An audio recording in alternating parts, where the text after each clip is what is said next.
Alrighty, good morning, good afternoon, and good evening. Ladies and gentlemen, you are listening to Indie Dev, the official podcast of Graphite Lab.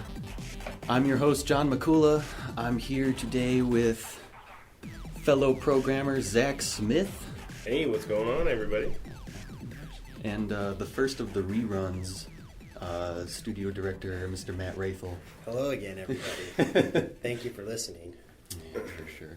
Well, since Matt, you've been on here before, so we don't need to really introduce you. If you want to learn more about Matt Raithel, listen to the first episode. But Zach Smith, you've never been here before. I have not. This is my first appearance. This is my first podcast ever. So exciting. Yeah, cherry poppin' is in progress. Well, let's talk about how'd you come to Graphite Lab? What'd you do before this? Where did you come from? What's going on? What's the dark past of Zach Smith? Well, I come from a small town. Over in Missouri here. So yeah, I've lived in Missouri my whole life. How I came with Graphite Lab is just a weird coincidence. I had always loved video games, always loved messing around with different computer programs, trying to make games and websites and all these different things. And then, just one day out of the blue, I found out that there was a video game studio not more than 5 or 6 blocks from my new apartment, and it just, I don't know, it's like something that you can't describe, you can't make it up, you know what I mean? Serendipitous? Yeah, like it's just like, what? There's games in St. Louis? And yeah, so I got hired on to do sort of the fuel tasks, basically, doing some web design and web programming. I did, an internship and all that, and then I was hired on full time. And then, and Graphite Lab was a relatively new studio at the time. It had only been around a couple of years, I think, and they were steadily doing more and bigger games, and then I started doing some games on the web, and just it all sort of started to come together, and then probably the last 2 or 3 years I've been concentrating really hard on becoming a gameplay programmer. So I've been learning, C# and just anything I can really be helpful to the team here in making our games. So I'm just kind of some dude they found on the street that wanted to make a game. Aren't we all? Yeah, that's how we all. You there, boy? You can program, right? That's apparently, right. bum on the street. I don't know, man. Sometimes I wonder. Like, you see some stuff and it's like, well, it may not be pretty, but it works. So, Yeah. So you and I have been working heck of a lot on Hive Jump, and if you see the video on our Kickstarter page, most of the gameplay stuff, like the guy moving around and enemies moving around, all that stuff, that was all Zach. That was all Zach's doing. Like, so I just did at that point, all I did was the level generator. Yeah, so Hive Jump is sort of like my unofficial baby that I had one weekend. I really love shooting games, so I jumped on it, this opportunity to really own that part of it, and it's just been a wild ride so far, and I've churned out as much stuff as I can, and yeah, so I don't know what else to say, man.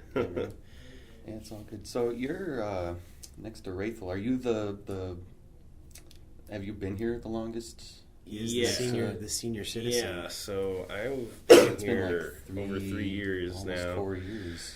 Yeah, so when I started, there was only 2 other employees, Matt Raithel and Art Wiesen, and we were a 3-man team for a while. However, I didn't actually work with Art directly on many projects. I was learning.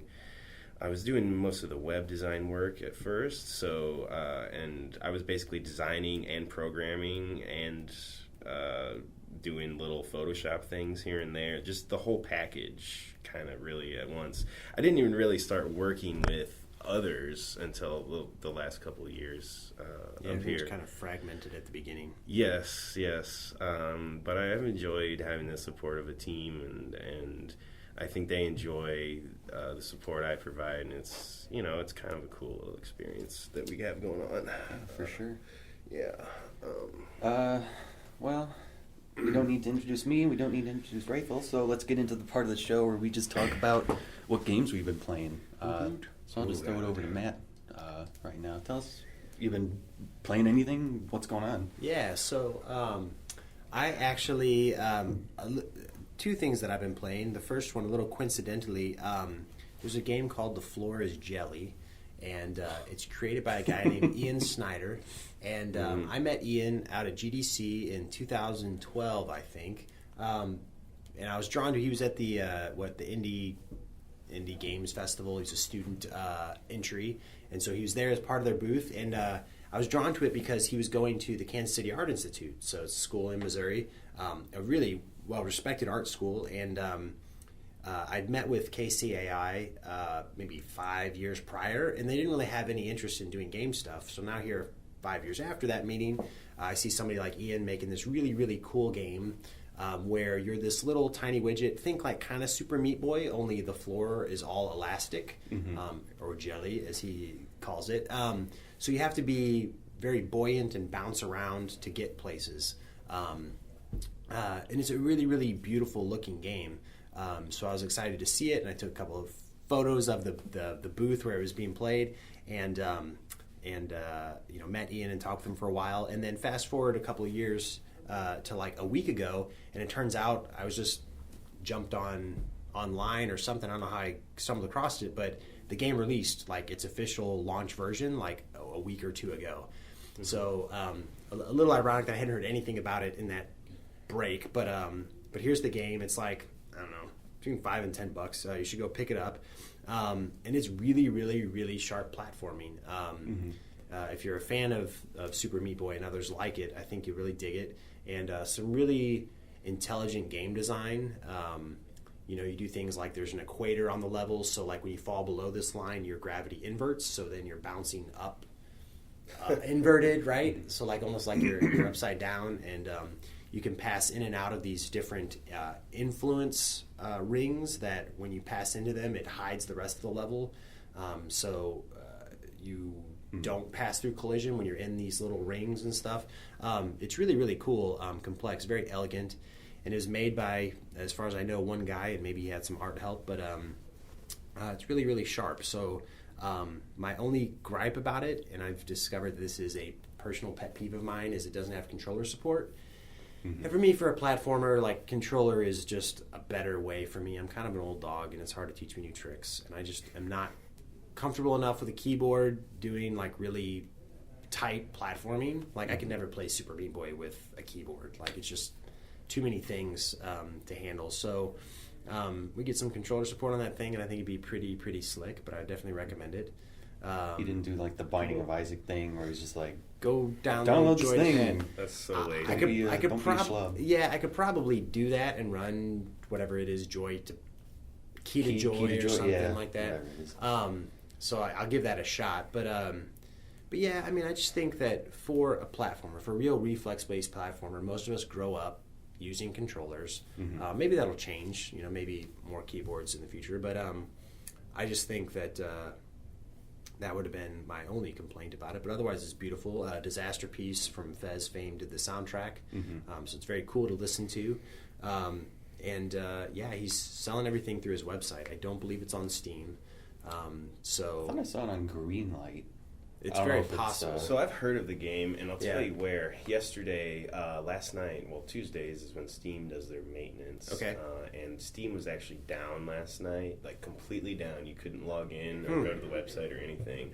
And but they're in Googling is Steam down. I found this website issteamdown.com. Okay. Totally not affiliated. Yeah, but it's this site that says yes, Steam is down. People are having trouble. Nice. Here's some games for you to play in the meantime, and it listed like 10 or 12 indie games that... And the Forest Jelly is one Forest of them. Jelly was one of them. And that's how I've heard of it. So, That's cool. yeah, just yesterday. I think I've seen a few reviews going around, and it's getting like that 8 to 9 that you get from a well-polished, well-thought-out indie game. But he spent about 2 years on it, from what I can tell. Mm-hmm.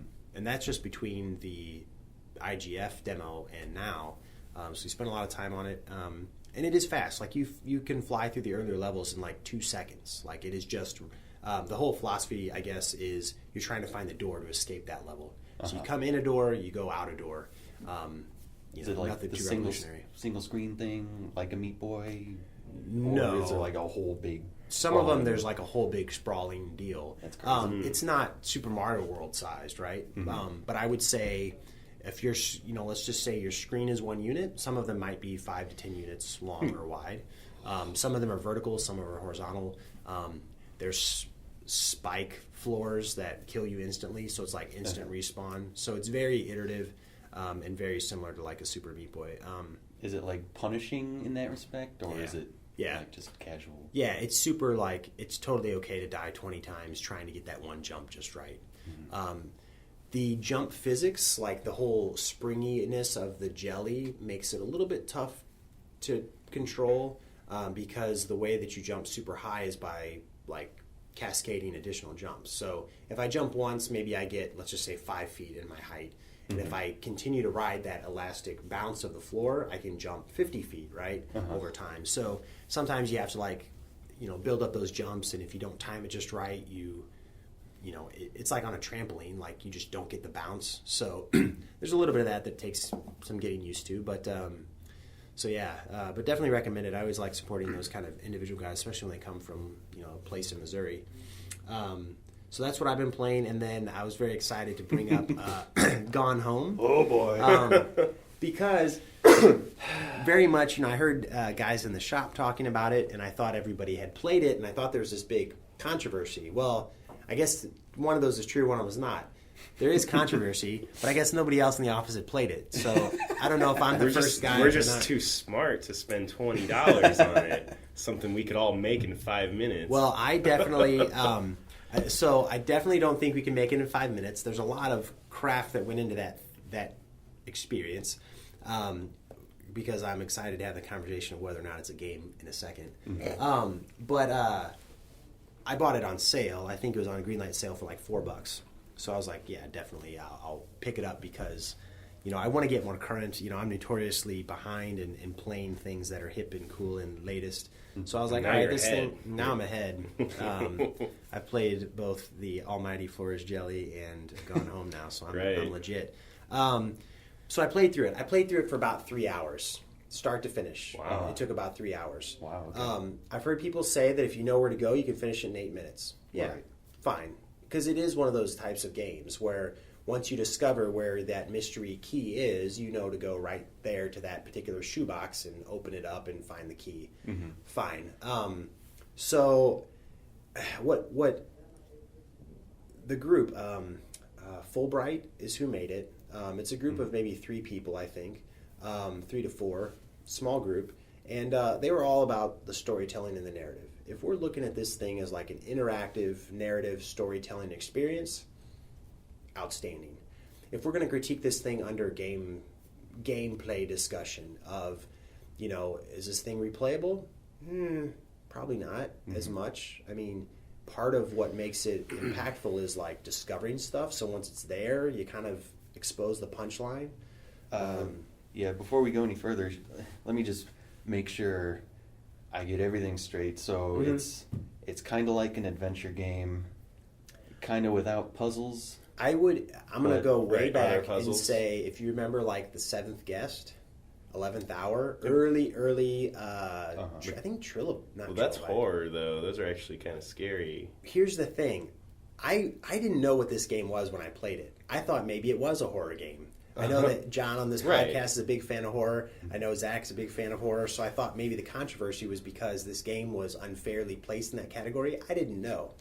So you start up in the game and you arrive at this house and nobody's home and all the lights are off and there's thunder and lightning and all these kinds of typical suspense cliches. Scary, and I thought kind of first glance, it kind of looks like a horror game. I went into this thing, and I'm not going to give any Well, spoilers. it's an Amnesia mod, is how it started as. Is it? Yes. See, I've not played Amnesia either, so We'll do that. I need to. That's $5 most of the time. There you go. I would support that one. Shit. So for me, it was kind of like I had no idea what to expect. I knew it was called Gone Home, and I knew that people were chatting about this game. I knew someone made it. So I think I made myself unintentionally like scared of this game. Like I go in his house, all the lights are off, and I don't have a weapon, so I was waiting for like my pistol or something to pop up, and so I didn't know what to do. And like, there's all this talk, like you in the first few minutes, you see this note on the door, like, addressing the main character, like from we don't know who. It's this person named Sam, and it's like, I've left. Don't come find me. I can't tell you why, or something like that. So it's like, well, oh crap, now people are missing. There's nobody at the house. All the lights are off, and I just got him. yeah. So Gone Home scared you. So Pyramid Head came and well, dragged that's him the away. thing. Like I think if you play this game with having absolutely no expectations, that's I think what made it more impactful for me, because I really was discovering it as I went along. Everything from story to even what this game was trying to be. But it is an adventure game. There's no puzzles. It's just trying to piece together what's going on. Yeah. And that's, I think, what kind of turned me away from it. Because I love adventure games, I play them all the time. But, like, from my understanding, I haven't really played it, nor have I really looked into it too deeply, but you just kind of go around, and then most of the game's, like, looking at things. Like, you look at, like, her VHS Well, how interactive collection. is it? And Let me ask you a question here. How interactive is it? Like, when you open a drawer, do you move the drawer with your mouse? No. Okay. You click things and they animate. Okay. So it's not trying to simulate absolute reality. So if I'm going to open a door, I'm not clicking on the door and moving my mouse. I just click on the door and it opens. I see. Now, but you can open up you can interact with a lot of stuff. Okay. The stuff you can interact with, how is it highlighted in the world? Is it blatantly highlighted? Is it a different color? What is it? You have a very tiny reticle that you can turn on or off. It's a pinpoint, it's a dot, or you can turn it off completely. Right. So when you are focused on something, I believe it does a little bit of highlight, and then there's a text. So you thing do that pops up. actually have to like discern, like you have to, like there's no obvious like, oh, that's an item. No, when you walk into a room, it's not like there's like a glowing arrow or anything like that. Okay. It's very much like I'm in a room. I'm going to look all around it, and when I focus on the shelf highlights. Okay, and I get closer, and I can zoom in, and okay, now individual books are highlighting. Well, let's take off the book with the cool binding because maybe that's a secret. Oh, there's a note inside. Oh, that note unveils a little bit more of the story. So there's like kind of like There's exploratory elements. Absolutely. Like without actually like looking around, you won't be able to find ultimately. Do you think you could like just kind of stumble across like the final thing you got to pick up or whatever? I don't think so. There's no like keys you got to get and unlock a door. There is keys that you have to get. Okay. Like a particular room might be locked at the very beginning, and again, if you knew exactly where to go, maybe you could go sneak and find that thing. But there's things that you uncover. There's parts about not just the house, but the family that was living there that make more sense for why certain things open or close at certain times. So I will say this about that team. None of this was hobbled together. It was very well thought out. Yeah, for sure. People can critique that, oh, well, maybe there's not any kind of real, action or anything else, fine. But everything that they put into this game, from, the way that the house is constructed to the way the narrative is uncovered, is all very deliberate and all very well done. So that's why I say, if we're talking about this thing as kind of an interactive narrative, which it is, then really, really sharply done. But you're done with it in about 3 hours. And, like an intense movie, like it might not be something you watch every Thursday or play every week, but, you might jump back into it a year from now when you want to say, oh, that game had really good voice acting, really good narrative.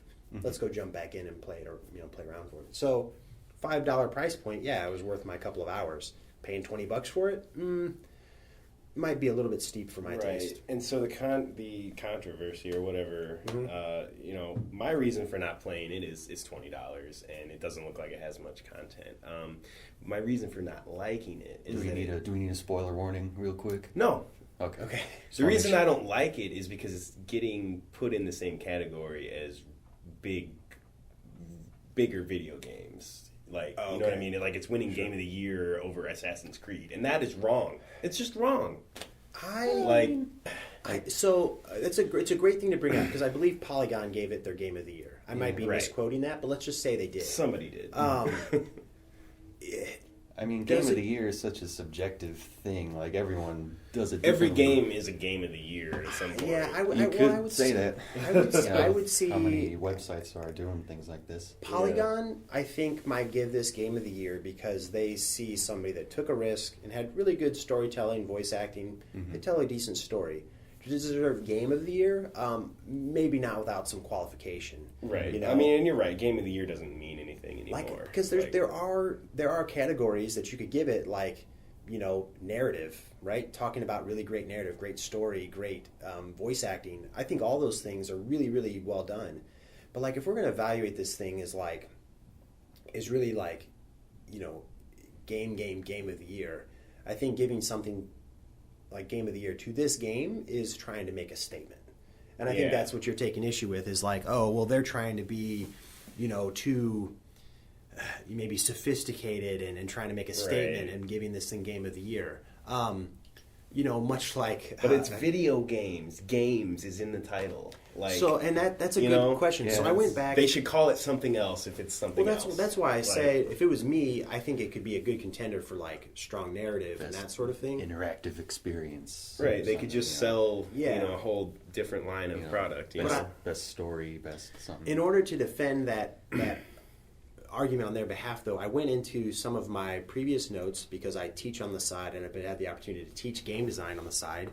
And in doing so, I had to come up with what my definition of games actually was. And I referenced guys like Eric Zimmerman and Ralph Koster and others that have written books on games and what games are. And it's one of the things like defining art. It's really hard, but I had to come up with my own definition of it. And at a high level, my own definition of what a game is purposeful play. Playing just out willy-nilly is not, to me, a game. It has to have some sort of structure, some sort of purpose to it. So is Minecraft a game in your eyes? I think so. Okay. Yeah. Under that definition, I have to say that Minecraft is a game. I guess you're right. So then when we start to boil it down, is it a good game? Is it what makes a good game? Is it things... Can somebody get better at playing through Gone Home? I don't think so. Can they master their listening skills? Right, that's kind of the thing. And so there's some qualifications there as we get into it. Can you get better at playing this game? Minecraft, maybe so. You can get faster, you can understand stuff, you can have more stuff in your memory of how to craft things. Gone Home... It has combat. Yeah, I mean, there's some combat, fine. Even in just a little bit, you could get better at combat. I can't really get better at anything in Gone Home. One of the other things that I told my students is, simple game design is giving players, a goal, which in Gone Home we could say is to discover what's going on, but then giving them more tools by which to accomplish their goal. Mario says get from the start to the finish, and then they give you power-ups. They give you the ability to jump over chasms and jump on bad guys. And you can get better at doing those things over time. The game of basketball, it gives you a hoop and a ball, and it says the more you practice, you can get better over time.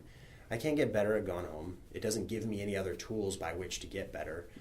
So that's why when we start drilling down, at a high level, is it a game? Sure. It's purposeful play. It's an experience that's for entertainment's sake. But is it a good game? Are there these other components that to me feel like credentials for a good video game? And I feel like it stays more in that kind of experiential narrative experience and less in just kind of you're more getting of a into gameplay experience. people's personal preference at that point because we all know people. It's like, well, which type are you? And that's kind of why I went back to my notes. I said, okay, I'm going to make a statement on what I think a game is, and is Gone Home a game? Yeah. Do I feel like it would deserve something like Game of the Year? Probably not, because I feel like they only what they excel at is these very few things like narrative and voice and interactivity. But to me, I think they miss out on, if I were to call it Game of the Year, they miss out on some of these other things that I think are really important building blocks of having a fun game experience. So I think people are going to enjoy it for this year, and I think they'll bring it back up when anybody wants to mention good narrative. But is it going to turn into I don't know, something bigger than that? I just don't know. All right, folks. Looks like we've had a little technical failure. So, we were talking about Gone Home, but Matt Raithel seems like he got cut off there a little bit. It's because he did, and so now we're trying to pick up the pieces where we left off. Long story short, so we're talking about games, and the game that I'm gonna buy next is Resident Evil 4 HD remake that comes out tomorrow. And the reason for this is because Resident Evil is my all-time favorite game series. It just had a really big impact on me when I was a kid and stuff, and I just always played them all. And you said you play these annually? Yes, I play them annually. I play them all annually. I try to. They're just, I don't know. It's just what I like in video games. It's got a little bit of everything, and it's got it's got sinister plots and dark atmospheres and lots of crazy guns and crazy monsters. And do you ever lose track at some point? Yeah, what the hell is going on? The things they've done with the story. T-virus versus C-virus. Yeah, or whatever, and to tell so you the much truth, crazy things. When I was younger, I actually didn't like what they were doing with the whole going away from zombies. Even though the first one had non-zombie monsters, the stuff they did. Even in Resident Evil 2, it's just the Dr. Ashford and then in Resident Evil 3, the Nemesis, these sort of bioweapon things, and then you get into the 4 and the 5 and the 6, and it's just the most insane monsters you could ever think of. They've gone bonkers with it, but it's still fun. Seriously, it's still fun, and I don't know. Like I said, I didn't really like the shift to the more action-based Resident Evils when I was younger, but now I sort of don't care. I mean, it's still a good third-person shooter compared to some of the things we have, and I'm really looking forward to playing Resi 4 in HD tomorrow, because like I said, I haven't played that one in a few months, so it's time to get back in. So you said you really liked 6, right? Yeah, I actually am a fan of 6. It was critically panned from here to wherever, man. Apparently that game is awful, but no, it's not. It's cool to hear you like it. No, what's okay? So talk about it. I guess I like it because it's so cheesy and it's so fan service. It's just Resident Evil fan. Here's your service. Yeah, they've gotten really crazy with the story. They've gotten really crazy with the monsters, and they still have characters from the first games though, which is kind of the link that holds it all together. That you're still playing. Chris Redfield is still fucking around after all this stuff he's been through. It's pretty crazy. But no, 6 is good because. I don't know. It's fun experience. I don't really take it, too personally anymore. When a game designer doesn't make their game exactly like I thought it should be. You know what I mean? It's a little bit of entitlement that I probably had in my youth there. So, no, this Resident Evil 6 had more developers than Assassin's Creed 4. Did it really? Yes, it did. That's insane. Over 600, I believe. Wow. Yep. And that's nuts. The first time I beat it, I couldn't figure out how to exit the credits. So it was a 30-minute wait. It just keeps going. Yeah, it was the horror. It was not cool. So yeah, I like the things they've been doing. You just have to upgrade a little, and we see this a bit in our work. You have to upgrade things a little and keep your game modern, because whether you like it or not, the majority of gamers are probably younger than us, and they're just accustomed to certain things, and they're accustomed to, this having action be the center of a game, you know, and I feel that way too, you know. It should be action, but if you look at it objectively, it still has all the elements that a survival horror game should have. There's still documents everywhere that tell you the story. You know, there's cutscenes. I don't like the QuickTime events, especially when they change what buttons it uses every time you do it. That's always nuts. That's tricky. So, yeah, and like we were talking, Resident Evil 4 was probably one of the first games that had the QuickTime events, and I was really, really off foot by those at the time, and trying to do some of the final segments on that game at the time were not easy. And, you know, 6 definitely has, especially on Chris's campaign, it is like a modern run-of-the-mill shooter. There's cover shooting down every hallway. Every enemy has a gun or rocket launcher. You know, it's very action-based, and there's a lot of the boss fights are cuts or quick time events, or you shoot him until he gets stunned, and then you run up and do the quick time event. It's just like God of War, like, you know. So, but I don't really mind anymore. It's still a dark and gritty universe to immerse yourself in. So it's that's in my book. That's the best game series. You know, whether or not Capcom is gonna continue to keep the fans happy, you know, we'll see. Another thing about another Resident Evil game I played recently for the first time was Revelations. The 3DS one that came to PC. Yeah, so basically a couple months ago. They've taken a 3DS game and they've put it on PC, and it looks damn good.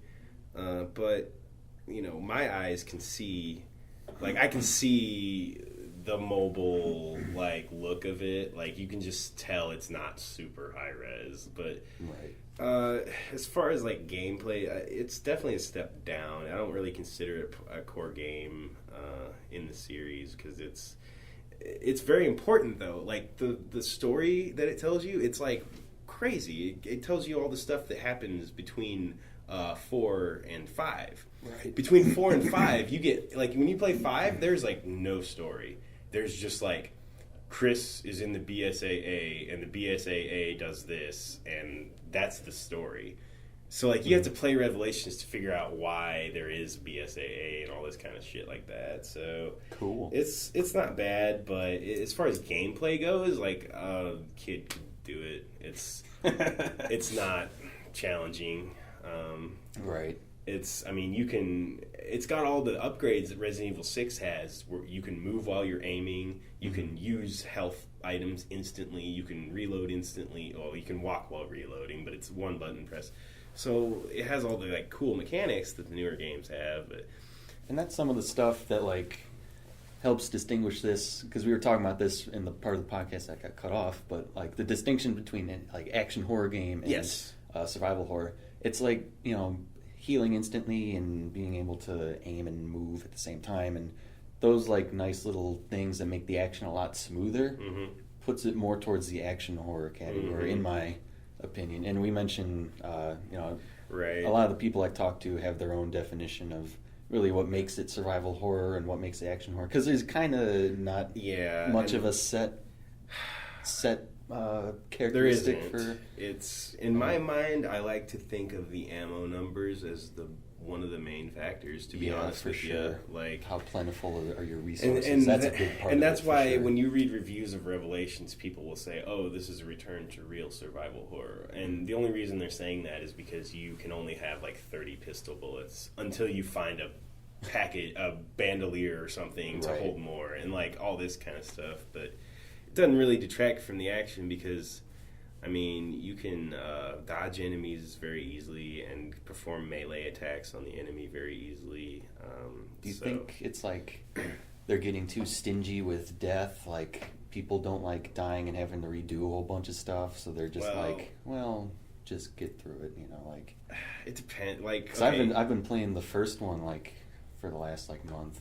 Just trying to. I've had the remake or the no, like I bought it on the PlayStation Network store. You can buy old PlayStation 1 games. Okay. So I bought that, and I've had to restart it like 2 or 3 times already. Oh, really? Because I just get in a point where I'm just completely stuck. And I don't Yeah, have any ammo so and the whole like having an item to save your game. I mean, that's nuts. that's the hardcore kind of stuff that they don't do anymore, and they just.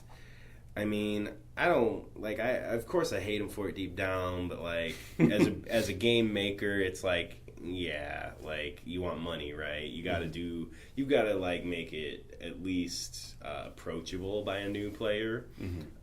Whereas when I was like 12 or 13 or whatever, when the first Resident Evil came out, it's like we wanted shit to be hard for you know what I mean? Like we liked it. We wanted to have to use the guide. You know what I'm saying? And like there isn't any of that anymore. Like if a game's too hard, and they're just gonna turn it off and find something else. It seems. I heard Shinji Mikami say once, he's like, if I could have a game where once you die, you can never play the game again, he totally would. That's actually a very requested game idea. Whenever you go to like Reddit or 4chan or something, and people's like, what's the ultimate game idea that no one's ever thought of? That gets brought up a lot, where you only have one chance. If you mess it up, you can never install the game again on your machine. Like it's so brutal and punishing. It would never work. You'd never make money with it. I would love to see it done. Right, like it's gonna be some hobby. Someone will do it as a hobby or something sometime, but it's not commercially viable, so it's not gonna be like super polished whenever it does come out. But yeah, that would be fun. Before we stop talking about Resident Evil, I have to mention I don't know the names, but there is a indie studio that's doing a Resident Evil 2 remake in full 3D with the modern controls and the tank controls. And this is going to be a free release. This is unsanctioned by Capcom, but they don't care as long as it's free. So it's going to be. I saw a screenshot of it. It looks bananas. It looks great. That sounds bananas. Yeah, dude. Like I can't wait for that exciting. one. So yeah, basically every old Resident Evil game is going to be remade in the new style, and like I think that's pretty exciting. It'll give me something else to do. Is it like that Black Mesa Source where they were remaking the first Half-Life? Yeah, it's kind of like Black Mesa. Of course, Valve could have just done that themselves, but Well, I'm sure Valve can do a lot of things. Yeah, let's not talk about that. They can make content for their own games. No, wait, the fans do that instead. Oh, God. Goodness. Well, I think we've been kind of going for a while, so we'll put off what I've been playing till next week. Oh, really? Well, whatever. I'll bring it up now. Well, I finished Danganronpa, which is tight. That means 3 for 3. Let's see how many. Whatever. Yeah, because they made that joke every time I mentioned that name. 3 podcasts in a row. It's okay. But yeah, if you want more information on that, listen to the other 2 podcasts. But I finished it, and it's super good. Lots of crazy twists, lots of crazy stories, lots of crazy characters, lots of crazy things going on. That game's fantastic. You should play it. And then yesterday I bought Castlevania Lords of Shadow 2. Aha. I Just saw came that. out. Just came out. Looks pretty slick. It's pretty crazy. Didn't it get like a 6.5 on IGN? I don't really. Yeah, I don't trust IGN. I didn't even Well, look. I don't really care actually, that much. I don't mean to butt in, but I saw this post that said the last like 7 or 8 games reviewed on GameSpot have all gotten 6.5s. The new Thief. Oh, you that think they thing, just like copy paste? I think they just like don't give 2 shits anymore. Well, Like, I know that. I know when we've had Ben 10. games either get a 9 or a 6 now. There's no like in the middle. Well, Like, I know Ben 10, they copied and pasted their review from the Xbox to the Wii version, and they were significantly different. Right. So they basically GameSpot or IGN. this was IGN actually. Okay. So it wasn't GameSpot, but yeah, they just I copied believe and it. pasted. So the same review went into our Wii rankings, that went into our Xbox rankings, and Ben 10 on Xbox it might have been a little bit weaker, but on Wii, packing that whole game into 40 megs was a huge offering, I think, on the Wii. So like the fact that it got the same score on both, I think is that's something that reviewers just would never take into consideration because they're just such end users, and I don't trust them at all. Like, yeah. So yeah, the whole review process. Is, I think it'd be a good time. It could be for a whole another- podcast unto itself. Oh, tell us about Lords of Shadow 2. It's crazy. It's good? I like it so far. I played like an hour of it. So the end of Lords of Shadow 1, spoilers, but I mean, the whole game is about the same way. So your main character, your Gabriel Belmont, who's like right. the first Belmont Right. from all the Belmonts, he turns into Dracula. Okay. And then so this game, you're playing as Dracula. Right. I knew that you were playing as Dracula. Yeah. And then I saw like some cameos from like Alucard and others. Mm-hmm. And then they released Mirror of Fate, which came out on the 3DS, which continued the story. But you didn't play as Dracula, you played as Trevor Belmont and Simon Belmont. Wacky. Yeah, so Trevor, if we could do this off the top of my head, Trevor showed up in Dracula's Curse on the NES. Mm-hmm. Simon was in 1 and 2. Mm-hmm. But I don't know, I guess as they kind of go kind of crazy after that, I don't know where else Simon shows up. Is this... Because I know it wasn't Simon in Castlevania 64. It was some new guy. Yeah, I forget his name, but it was a completely different guy and a girl that they just threw in. Yeah. But yeah, Simon was kind of the first, but not. I know. Yeah, but like because these Lords of Shadow games, they kind of Right. rebooted everything, so Okay. all the stuff kind of is I thrown see. out the window. So Okay. it went Gabriel Belmont. He went on this big quest to kill the Lords of Shadow in the first game. Does that. Then in the DLC, they show the whole process of him becoming a vampire. Okay. Right? Because there's like this evil monster coming, and you had to go to his realm to kill him before he kills the world. Okay. But in order to do that, you had to be undead. So he. Yeah, it makes sense. Yeah. So he becomes a vampire. And then Mirror of Fate, Dracula's all Dracula. Whatever. He's all evil. He had a son before the events of the first game, but he didn't know about it because he was gone, and then... That's why you don't do spring break in Cabo. damn. Right. And then... so Trevor was born, and then the mom dies, and then Trevor was raised by this order that Gabriel was a part of that hunts monsters and things. So he was raised by them, and then he had a son named Simon. And Simon... I forget what happens to him, but he winds up getting raised by like these mountain people, so he's like a barbarian now. Oh, wacky. Okay. Yeah, it's kind of crazy. But Trevor goes in to Dracula Castle to kill Dracula. He dies, and in his dying breath, he tells Gabriel that he's his son, and then Gabriel gets all depressed, gives him some vampire blood. 1,000 years later, or whatever, or I guess not 1,000. A few years later, he comes back as Alucard. Okay, Which is apparently crazy because I knew Alucard and Trevor were like two different people in the old games, but... Right, Alucard is Dracula's son. Right, yeah. So and you get to play him as... In Dracula's Curse, Castlevania 3, you get to play as Alucard. Right. And a couple other different people throughout history, but yeah. So, can I ask, so you're playing as Dracula in this game. What, do you do anything kind of like, I don't know, people might say is bad? Like, are you the bad guy? Like, you know what I mean? The frenemy. Do you kill some innocents? Anything like that? Suck some blood? You do, yeah, you suck some blood. So the game takes place in kind of two different parts. Like there's kind of like this open hub area that's in modern day, which is pretty crazy. So there's like cars and things walking around. Oh god, it's so Assassin's Creed. Why do they always do that? Right. But like, so you're walking around and you're real weak because you've been asleep for 1,000 years after the events of Mirror of Fate. So you wake up, you find some people, you drink their blood, you get back to full strength, and then like a guy from the first Lords of Shadow finds you, and he's like, Satan is coming back, and he's got all these acolytes on Earth, and you need to go kill them because you're on Satan's shit list, and when he comes back, you and I are both fucked. That's word for word. What? No, I'm just kidding. Nice. So he's like, all right, whatever, and so you go.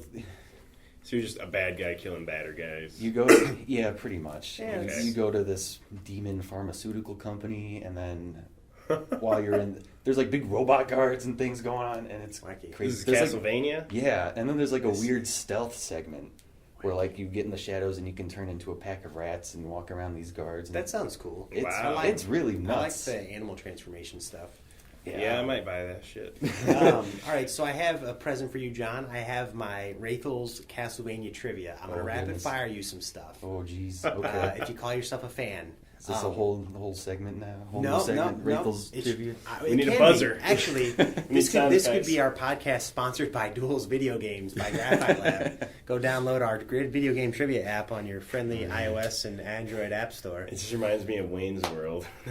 When Noah's Arcade. It sponsors it. It's like Gelatinous Cube. yeah. You know what? Gelatinous Cube. Gelatinous Cube. I wouldn't be surprised if Zynga makes that game, or King Limited. They already have made that game. Yeah, he never eats a chieftain. There's games where you can't play it again until the next day, or Right, you pay the $1. energy, yeah. Like that is They never eat a chieftain. even worse than an arcade. All right, so here's my rapid fire trivia, John. All right. Starting with the easy ones. Castlevania has a very famous title track, music that's been remixed throughout almost all of the series. What is the name of that music track? I don't know. Don't know. It is called Vampire Killer. That's the name of the guy's weapon in the new Lord of the Shadow game. It is. That's why it is named I that. see. The whip has always been called Vampire Killer as well. But that's not my second trivia question. Okay. Trivia question number 2. Okay. True or false? The first Castlevania game was deployed for the Nintendo Entertainment System. Well, that's true, isn't it? False. False.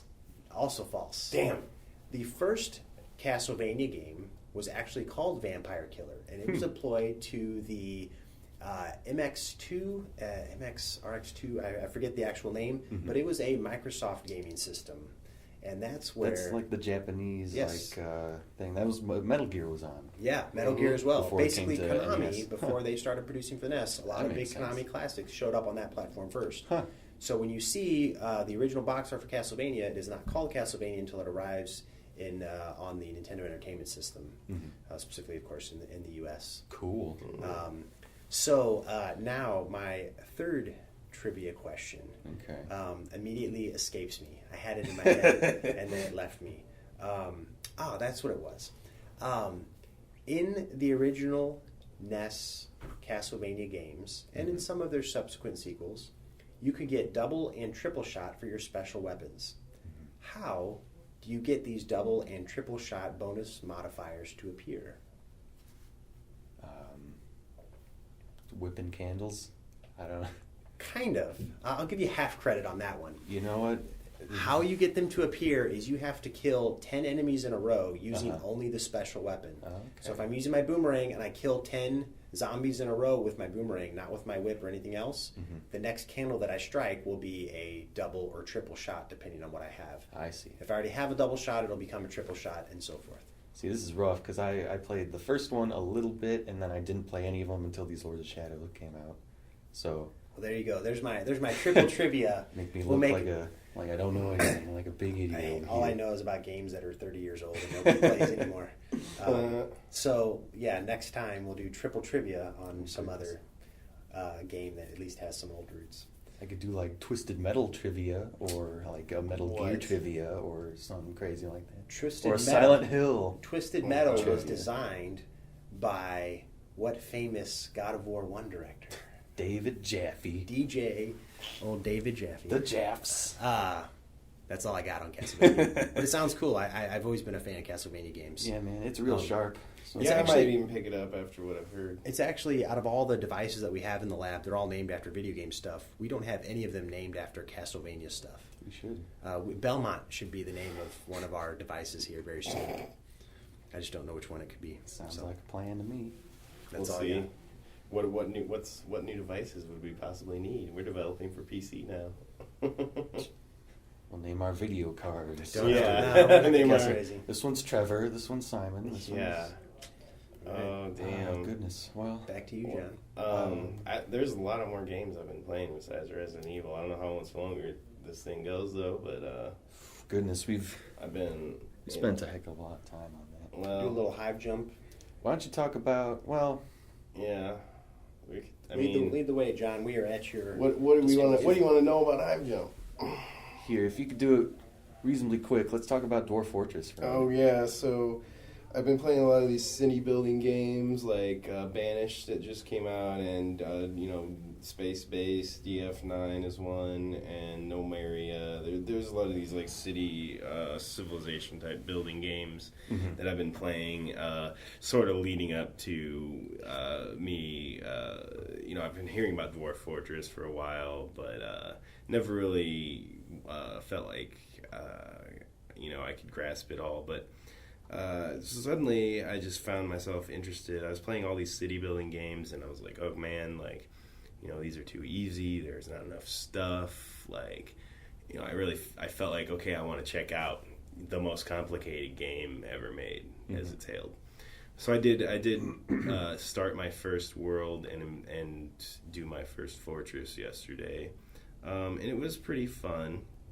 The thing you have to remember is you just have to use your imagination. Some games are like that. I mean, it's all as good as your imagination is, and how into it you want to get. As far as like a game, from a game developer's point of view, it's gross. It's a gross thing.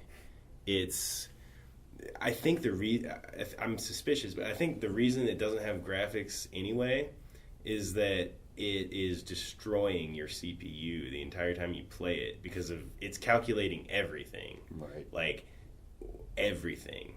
If you read this guy's blog, his posts are just madness. Like these huge, like paragraph long riddle / programming / musing things that I don't understand it, man. It's pretty complex. So I gotta say it's fun and all, but it's so much stuff. It's like kitchen sink doesn't even tap on it. You know what I mean? It's just it's everything. Yeah, man. And you start out, not to mention the fact that it creates a world for you with custom history and just all that. It gives you characters with custom history, looks, inventory, skill points. I mean, it's everything you could want, you could have in a video game almost. So it's just, it's in that realm of like games that have been around for almost so long and in development like that entire time that they've Yeah. like put in everything you could think of. Like, well, and they have more ideas too. Right, yeah. That's not even in yet, and they're still adding stuff like every freaking month or something. Like he keeps adding stuff. So, and it has been in development a long time, and that's another reason that I say it's gross, because it's not. And it's not like, maybe I shouldn't say that, because it's definitely a passion project. It's not, there's no profit potential with it whatsoever yet, and that's just the state of the world, I guess, right now. I mean, people need graphics, if they're going to pay money and stuff like that. So it's not, as a game developer by trade, it's gross and unnecessary and a kitchen sink. But as, a nerd who wants to, get lost in some fantasy world that's going to be different every time, yeah, it's the only option, So it just depends on what you're looking for, I guess. I wouldn't even, we had that discussion about, what's a game and everything, and it's definitely, it's, the most... It's just everything You know what I mean? Gamiest game I've ever gamed. Right, it is. It's just too much. I mean, if you don't like reading and keeping track of 500 things, you probably shouldn't try it. But yeah. I had a friend who was way into Dwarf Fortress, Yeah. and he tried to show me all this stuff, and he's like, "Here's my wall of history, and here's all the stuff that ever happened, and don't trade wood to goblin, or no, don't trade wood to elves because they get super pissed, and I'm like, fuck, whoa, man." Yeah, there's like Everything's random nuts. civilizations, random monsters. They could be friendly or not. There's haunted areas.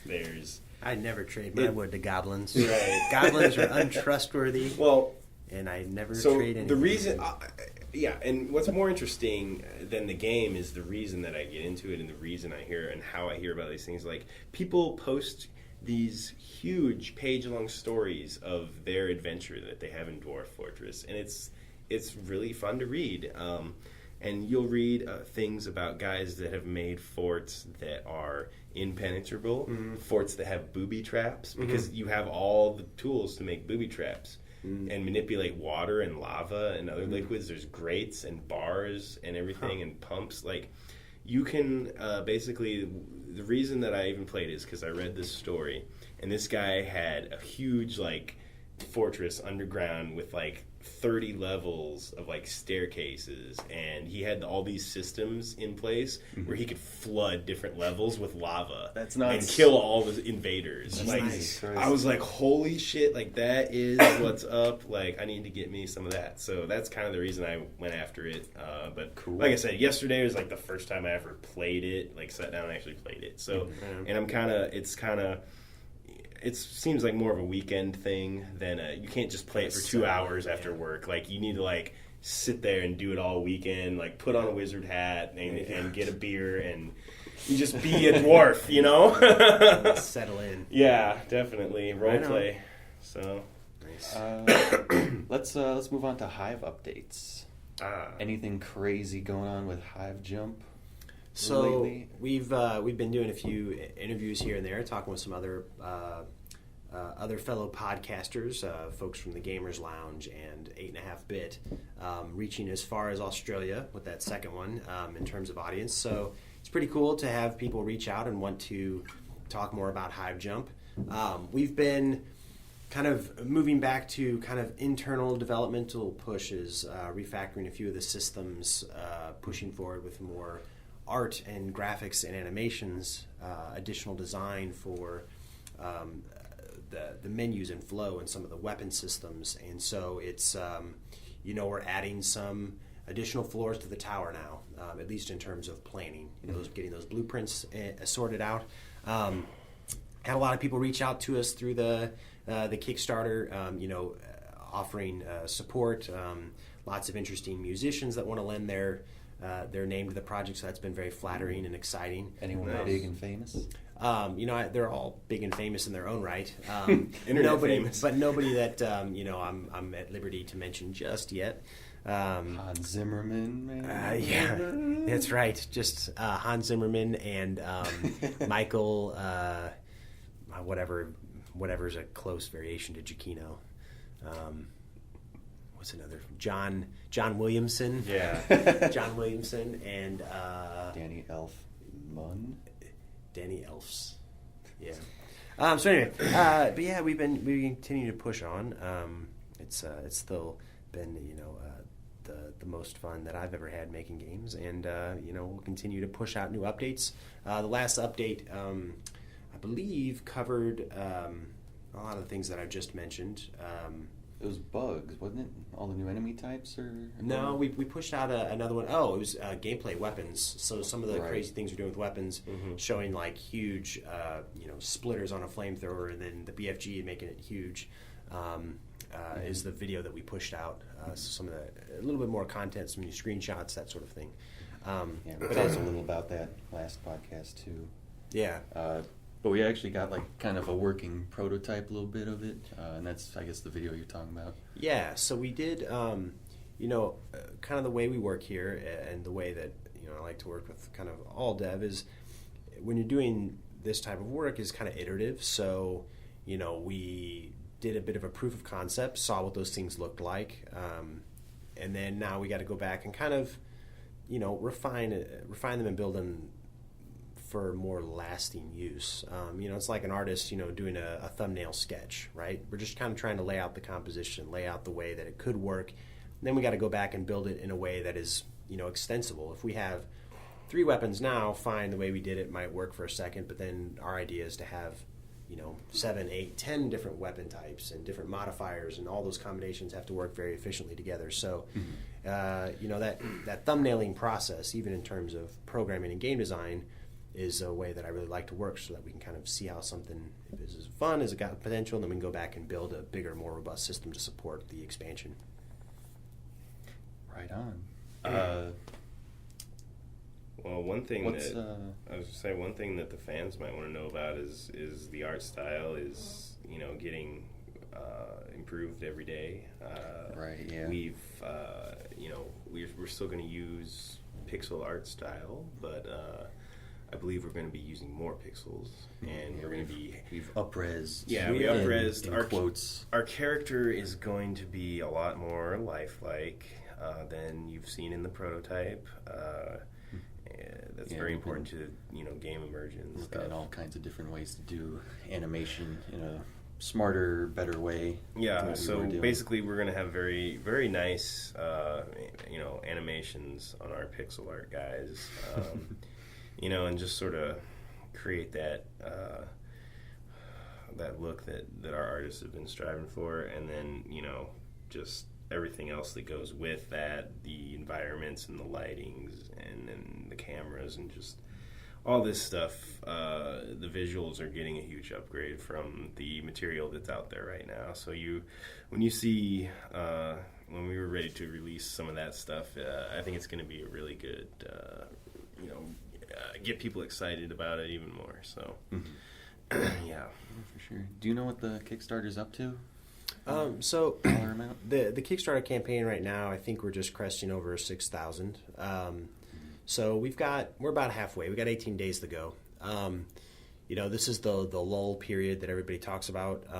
So we've had, definitely some challenges that we've talked about on each of the podcasts of, garnering additional visibility and that sort of thing. So we've been, pushing just yesterday, within 24 hours, content out to all the big press outlets. So we did take a little bit of time in getting things ready to where we could send out to them, and that's just something that we learn from, and we'll try to do sooner or later. But Kickstarter again was kind of one of those things where it was a component of moving this game forward, but it wasn't the only thing driving it forward.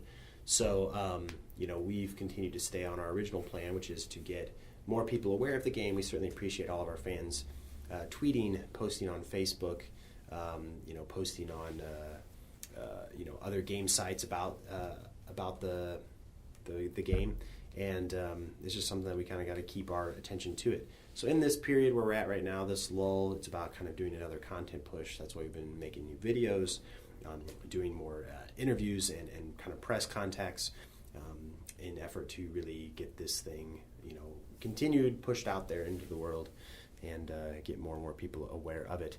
The offer still stands. $30 gets you access to the game on release, but as well as getting you access to a special recruiter key, which we've had a lot of questions about. So if you're listening and have that question, I'll give you a little more detail. Basically what this is a unique URL that you'll have private to you as a backer that you can give to all of your friends. And using that URL, they can download a full release copy of the game. Because we're not greenlit on Steam, we can't say yet that it would be a Steam code or anything equivalent. We are still pushing forward with our greenlight campaign, and we're up to about 6,000 votes there, which is nice. We're just about ready to crest into the top 100, so that's good momentum there. But that recruiter key is going to be special for you, and then for $55, you can get access to not just the game, but also and your recruiter key for the release, but a recruiter key and access to the beta as well. A few people have asked when those things would come out. We're still pushing towards, thinking a September release for the game. And if we backpedal that by a few months, that beta might be somewhere around August. So later half of the summer, hopefully we'll be able to get those beta keys out and September would be when we're hoping for a release. And again, things are still very early, so there's always some changes that could occur there. And of course, if we aren't successful in the Kickstarter, we got to rethink our whole schedule entirely. But that's what we're working towards at this moment. Could you clarify, is the beta, so that means the beta of the game wouldn't be on Steam at all? Are we seeking early access for Hive Jump still? We talked about it, but I think there's two different things. I mean, I think this whole idea of early access and people talking about alphas and betas, what I see is kind of beta would be coming before that, like official early access where we could give it to the world. We want to have the people who this is a closed beta, just for us and our backers and the friends of our backers to try this game out. Before we would go into something official, because early access to me, it's a nice name to put on it, but your game's out there. We might as well just call it access, right? Right. So when I say beta, I mean before we would actually go to something like an early access through Steam. Okay, cool. Yeah. Yeah, man. Good stuff. Any other Hive updates? Anything crazy? Is that about it? That about cover it for this week? That about covers it. Again, you can always find us Kickstarter Hive Jump. A simple search will find it. You can find us at Facebook/Hive Jump. You can find the website hivejump.com, Twitter @HiveJump, and we've also just this week posted our indie database game page with lots of trailers and screenshots and news as well. Don't forget to throw us an upvote on Steam. Definitely want to keep that campaign going as well. And if you haven't yet, please visit Kickstarter and support this game. We think it's something that has a really unique recipe of game mechanics that we can offer to the world. Think it'll be really fun to play, even in its early stages. We're enjoying it here, and we want to get this thing going out to the world as fast as we possibly can. And Kickstarter is one way we can make that happen. So we appreciate your support if you've backed already, and if you haven't, go check it out. And certainly, at minimum, let us know what you think of the game. Give generously, you bums. Come on. What are you doing? You got your wallet sitting right there. It's fake. It's fake money. Until we kickstart the thing, it's all it's all make believe. It's not real money. It's just a number in the bank, man. That's right. So go ahead. That $5,000 donation is waiting for whoever wants to risk generously. So it's not a risk. It's an investment. It is investment in us. It's an investment. Yeah. Come out to PAX with us, and we'll buy you dinner. Oh, yeah. So I had a couple news stories I wanted to bring up, but fire away. We got 20 minutes until we got another meeting we have to go to. Is that right? Yeah. Mm-hmm. But so we'll talk about a couple things very briefly. One big story and one kind of whatever story. The big one you guys probably already know. The big news happened I guess earlier this week. Persona 5 confirmed for North America. How is that big news? Not the news story I thought you were going to How is that big news? Are you an otaku or something? Hey man, let's leave bygones be bygones. I thought I thought you were going to go studio closing. That's kind of the movie. I mean, that's the joke. Yeah, that's the joke. That's funny. But that's the joke. It's big news to me. Persona 5 coming to North America. They announced it for Japan, and then it's like, well, because Sega's in charge of Atlas now, what are they going to do? But it's all coming. That's fantastic. Let's talk about Irrational Games being closed down. Ken Levine, studio director, closed down in order to make, from my understanding, a smaller studio with his kind of core team that was at Irrational. Sure. Still a part of Take-Two. Yeah. What do you guys think about that? So it's kind of interesting because we had some early members of Graphite Lab. We're part of the whole Take-Two family when they worked out at here in St. Louis, actually, for Pop Top. Mm-hmm. Was part of that whole empire and got shipped out. To what, Firaxis or whatever. So I've seen this thing kind of happen before, even in St. Louis. But they shift their teams. I mean, you got a big kind of conglomerate like that. They're going to shift their stuff here and there. Mm-hmm. And I think because Ken presents out and says that, hey, this is what we've done. We've been happy to do this stuff, and now we're going to change up a little bit, versus like the whole Infinity War nonsense where it was just like, boom, like thing happens and nobody's talking about it and all the team is like scattered. But so I think they presented it well, and I mean, he's upfront and focused to the fans and just says, hey, this is what we're doing. So see, when I first heard about it, it kind of sounded like a real selfish move. Not, I don't know all the details, but it sounded like, I don't want to make big games. I'm going to fire my whole staff and just make this small part. There's obviously more to it, I don't think Ken Levine's like a big asshole or anything. So one thing that I think, having kind of been in this situation even myself and dealing with kind of moving studios around, one thing that I think doesn't read as loudly on the page as it should is like those people didn't get kicked out that day. They're still there. Yeah. They're using all their studio resources to polish resumes. There's placement services.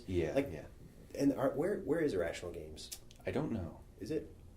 We need to Google it, because I was going to say, if it's like South Austin, that's just how that city operates, and I'm sure lots of others operate that same way, where, if you're part of that team, I mean, you're not going to stick around for, you're not going to be like without a gig for long. You're going to be, cream of the crop. And yeah, you got to think like probably a bunch of those people already knew that this was like a one game deal. Like, well, okay, yeah, so I'm on for this thing, and then Infinite didn't make its money back though, so they should have seen it coming.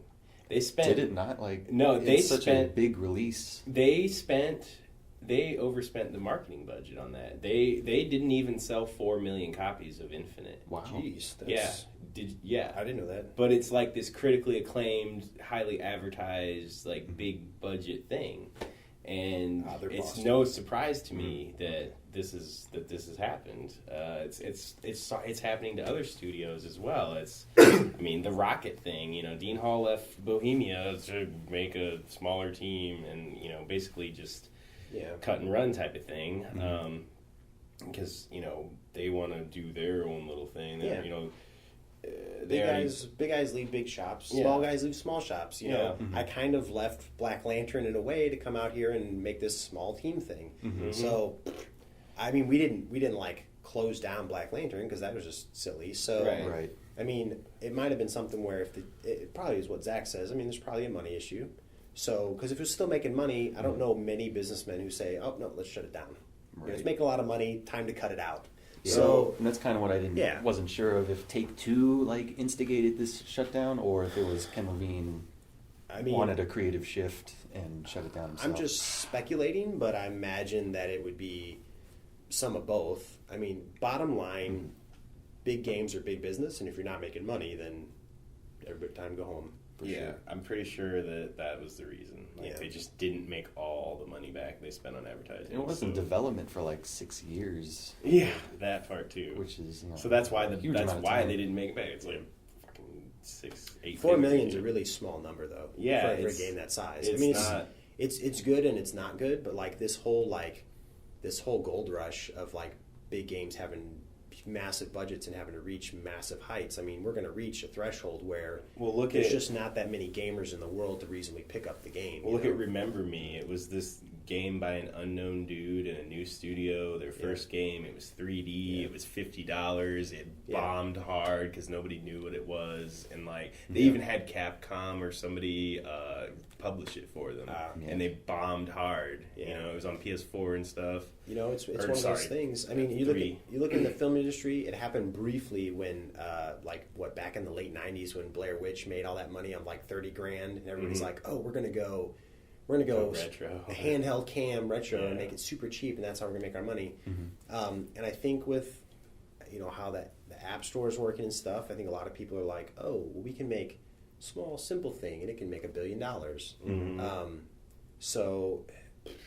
I mean, I think that's part of that conversation is getting less relatable to what Irrational is doing. The whole AAA method of developing is falling apart because they're spending way too much on graphics, way too much on marketing, it's definitely and getting nothing challenged. on gameplay. Yeah, it's definitely getting challenged. There's no innovation in any of the gameplay. All the games in the last couple of years are copy and paste of each other. I saw a video of Infinite, and it was like taking footage from all their demos that they showed throughout the development and how much it changed. And like there's like entire things, like Elizabeth was supposed to like shoot lightning out of her hands, and there's like a demo where she takes a whole bunch of she like summons a storm and takes a bunch of like pots and metal and things and fuses it into like a big ball and it throws it at a bunch of dudes, and there's like this whole sequence with like the bridge and it's collapsing and Wow. but none of that's in the game, and there's like a whole bunch of there's crazy stuff like that. David brought in an art book from BioShock. Yeah, and that's right. It has bunches of enemies that didn't make it into the game that would have been way cool.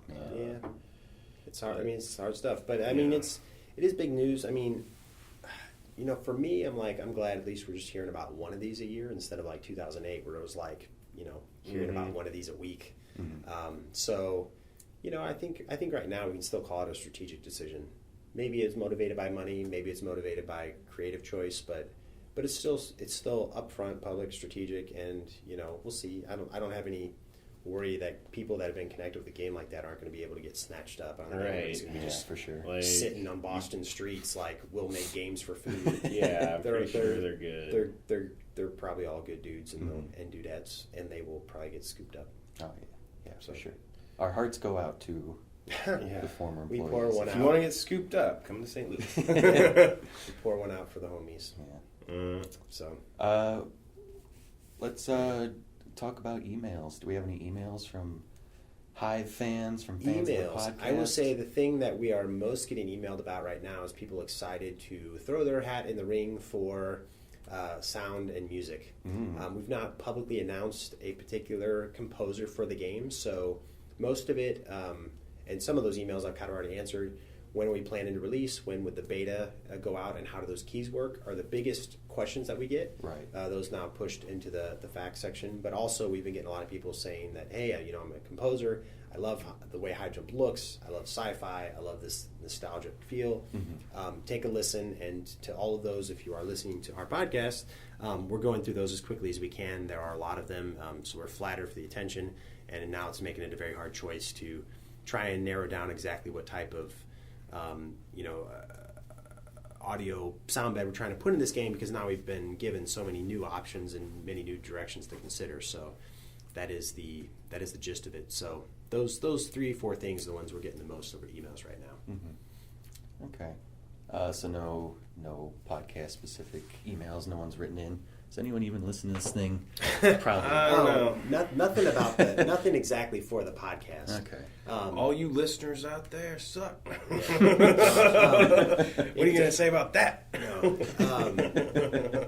I will get. There was something I heard earlier on this podcast though that I thought we'd get a note about, but maybe not. But no, nothing yet about the podcast. All right. Well, if you hear this and you want to ask us a question about ourselves, about the studio, about Hive Jump, go ahead and send it to info@graphitelab.com. Or about indie dev too.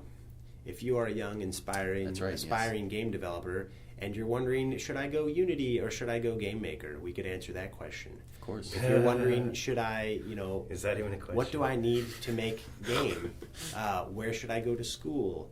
How do I break into the games industry? All these things are questions that we've been asked before. Please feel free to throw us a line, info@graphitelab.com. You can send questions there. Make sure you mention the awesome, sweet Indie Dev podcast, and we'll be sure to answer those questions on the air in an upcoming episode. All right. Yeah. Well, gentlemen, I think that's about going to do it for this week's Indie Dev Sweet. official Graphite Lab podcast. Any last words, Matt Raithel? Thank you, John. Any last words, Zach Smith? And on that. All right, everybody. We will be back next week with another episode of Indie Dev. Stay beautiful, everybody.